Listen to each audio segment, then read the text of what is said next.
Rouen was born of the waves. In fact, the waves decided the foundation of the Norman capital. While the cattle strut about, Normandy is chiefly a cattle-raising country. Life is pleasant here since sea, river, and soil join forces to develop its resources.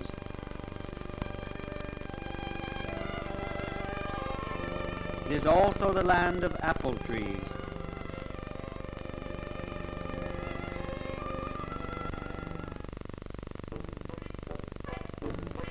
Au pays normand, pays de la pomme, le moindre repas semble savoureux. Grâce au beurre blond, aussi bien consomme, aux œufs au lait bien vite crémeux.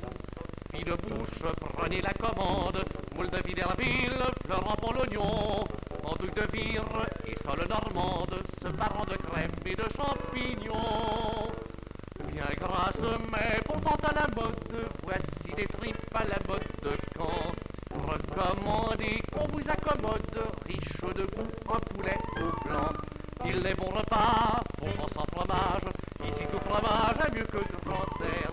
C'est pieusement qu'il faut rendre hommage à tout pont l'évêque, à tout camembert.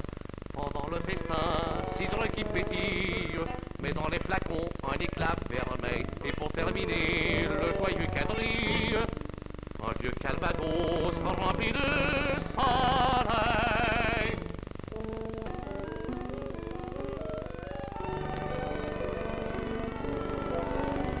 Along the somber screen of the forest, the silver stream bears a long succession of barges, which by the tide move against the current.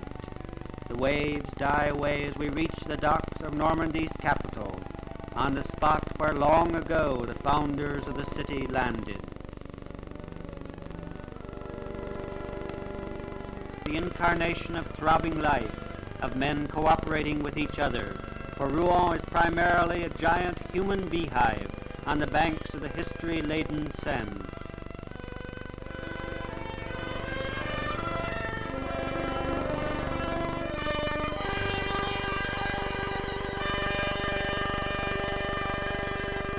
The forest descends from the neighboring hills, for Normandy is primarily an immense forest, punctuated at 3 points by 3 abbeys. The Abbey of Saint-Vandrille, with columns rivaling the soaring treetops, is the only one that is still inhabited. These Gothic vaults still resound with ancient chants.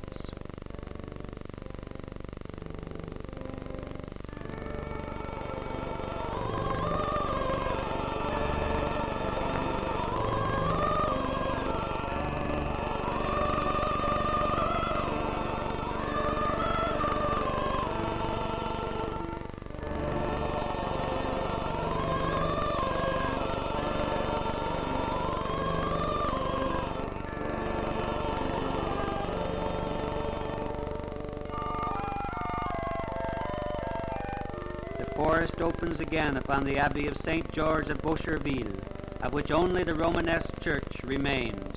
Today it serves as a parish church for the village of Saint-Martin. Finally, Jumièges, the martyr abbey.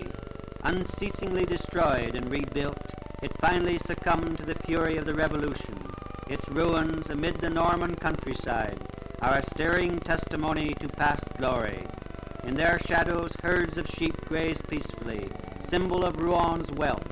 In fact, wool and the Seine River have given Rouen great economic power. That is why during the Middle Ages, the grateful city engraved upon its coat of arms the Paschal Lamb. The city is born. It is a capital city. From this aged belfry have sounded tidings of sad and pleasant events, while the solitary hand of the big clock told the time of day. Enriched by commerce, the burghers of Rouen summoned artists to embellish their dwellings. By the side of wooden houses appeared stone mansions with sculptured facades.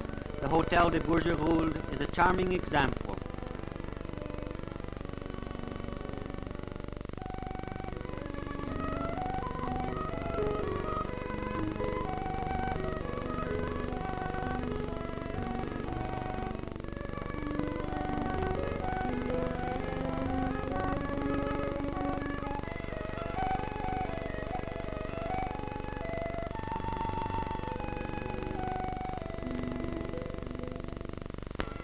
Parliament House of Normandy, today the Palace of Justice, is a masterpiece of civil architecture of the day.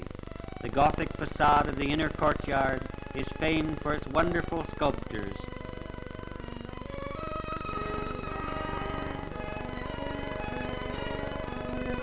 The stairways, calm and orderly, are in contrast with the summit of the edifice. From the slope of the roof, great dormer windows detach themselves, joined by a balustrade bristling with pinnacles and flying buttresses, which form a frieze of incomparable elegance.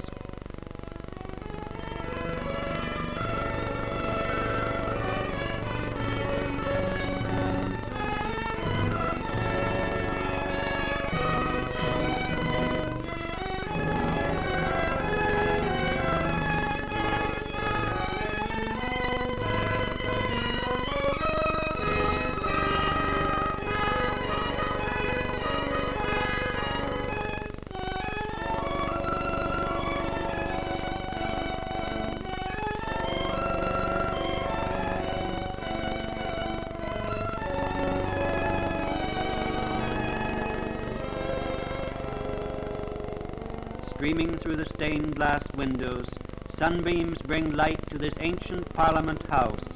In the background are statues of justice and force, a stone Christ between them. Above, a sculptured oak ceiling deploys the fantasy of sunken gold panels, ornamented with light pendentives.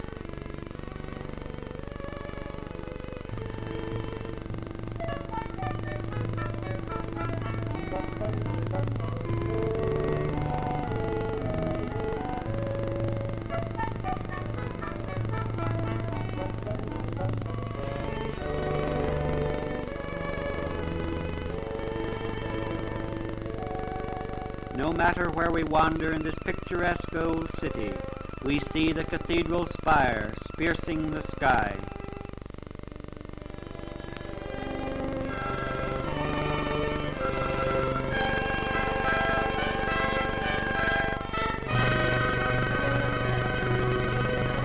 This immense edifice emerges from an ocean of roofs, revealing itself here more than anywhere else as the true heart of the city.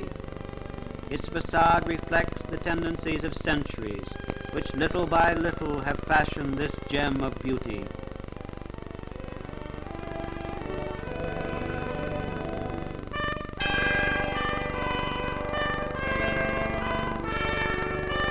Above the portal is a nation of stone saints and sages.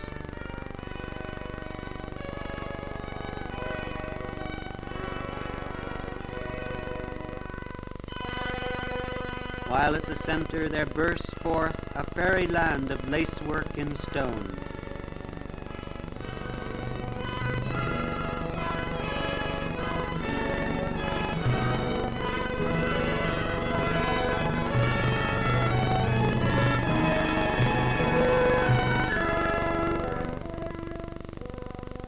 Filtering through the arched windows, the light reveals the admirable tombs, that of Louis de Breze. Above, he is pictured caracoling on his battle steed. Below, he reposes, stretched out as death laid him low. Diane of Poitiers, his celebrated spouse, weeps beside him. This work of great beauty is attributed to Goujon. Another masterpiece of the Renaissance is the tomb of the Cardinals of Amboise. These celebrated prelates, generous benefactors of the cathedral, are depicted with all the virtues surrounding them.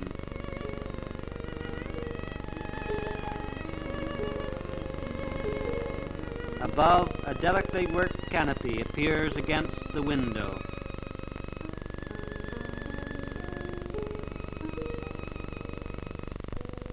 The portal of the booksellers owes its names to the book vendors who formerly sat in the stalls carved in the cathedral walls.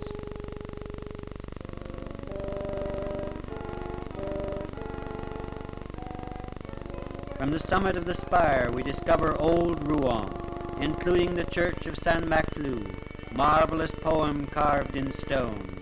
Formerly it was bordered by a most sordid court of miracles. And so the church, as it soars toward the sky, is a perpetual act of faith and hope.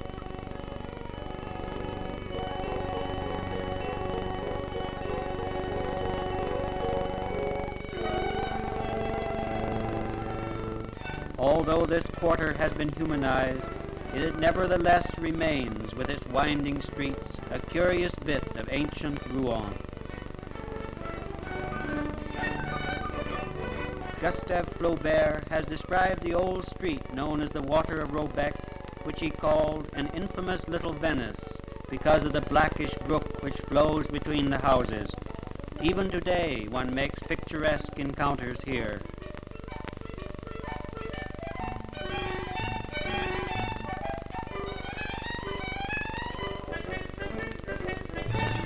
Finally, the original decorations of the windows recall that the port is not far away,